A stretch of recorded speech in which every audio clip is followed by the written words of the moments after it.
ఈ డిసగ్రేషన్ కు సంబంధించి ప్రజలు నిన్న నుండి కూడా ఇప్పటి వరకు కూడా వాళ్ళు ధర్నాలు చేయడం జరుగుతుంది. దీనిపైన వారు కొన్ని కోరికలు కోరారు. వాటన్నిటిని కూడా మేము మా పై అధికారులకు, మా commissioner of police Avinash Mahant సార్కి విన్నవించడం జరిగింది. వారు కూడా స్పందించారు. ఇప్పుడు దీనిపైన ఒక స్పెషల్ ఇన్వెస్టిగేషన్ టీం వేసి ఈ నేరానికి పాల్పడినటువంటి ఈ అల్తాఫ్ అనే క్రిమినల్ అతను ఒక్కడేనా, అతని వెనకాల ఇంకేమన్నా వేరే వాళ్ళు ఉన్నారా అనే ఒక కాన్స్పిరసీ కుట్ర అట్లాంటివి ఏమైనా ఉన్నాయా అనేటివి కూడా అన్నింటిని కూడా విచారణ చేయడం కోసం ఒక స్పెషల్ ఇన్వెస్టిగేషన్ టీంని అనౌన్స్ చేయడం జరుగుతుంది. ఆ టీం త్వరలోనే కాన్స్టిట్యూట్ అయ్యి దీనిపైన పరిశోధన చేస్తుంది. అట్లాగే మేము ప్రతిరోజు పోలీసు వారము మేము యాంటీ డిసగ్రేషన్ డ్రిల్ అని 2 సార్లు చేయడం జరుగుతుంటుంది. అన్ని దేవాలయాలలో, అన్ని మసీదులలో, చర్చిలలో అది కంటిన్యూ జరుగుతూ ఉంటుంది.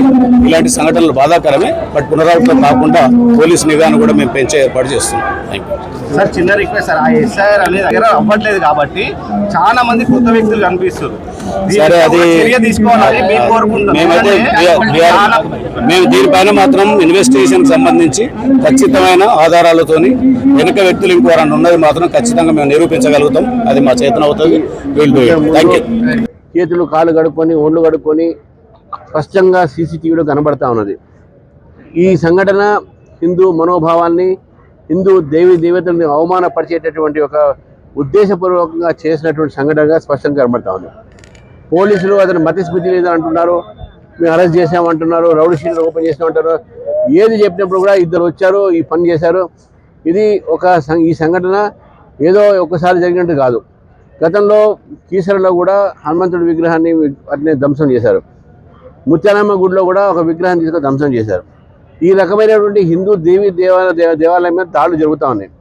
ఇది ఉద్దేశపూర్వకంగా కొంతమంది వ్యక్తులు, కొన్ని సంస్థలు రాజకీయమైనటువంటి బలంతో ప్రేరితమై ఇవన్నీ పనిచేస్తూ ఉన్నారు. కాంగ్రెస్ పార్టీ వచ్చినప్పటి నుంచి హిందూ దేవాలయాల పైన దాడి పెరిగింది. కాంగ్రెస్ పార్టీ వచ్చినప్పటి నుంచి హిందువుల మనోభావాన్ని ఈరోజు వాళ్ళు దెబ్బతీస్తూ ఉన్నారు. కాంగ్రెస్ పార్టీ వచ్చినప్పటి నుంచి హిందువులు ఈ యొక్క రాష్ట్రంలో సురక్షితంగా లేదు అనేటటువంటి భావన వస్తూ ఉన్నది. కాబట్టి ఇటువంటి వ్యక్తుల మీద తప్పకుండా చర్య తీసుకోవాలి. ఏదో ఆయన పిచ్చోడు, మెంటల్ కేసు అని చెప్పి అట్లా అయితే నడవదు.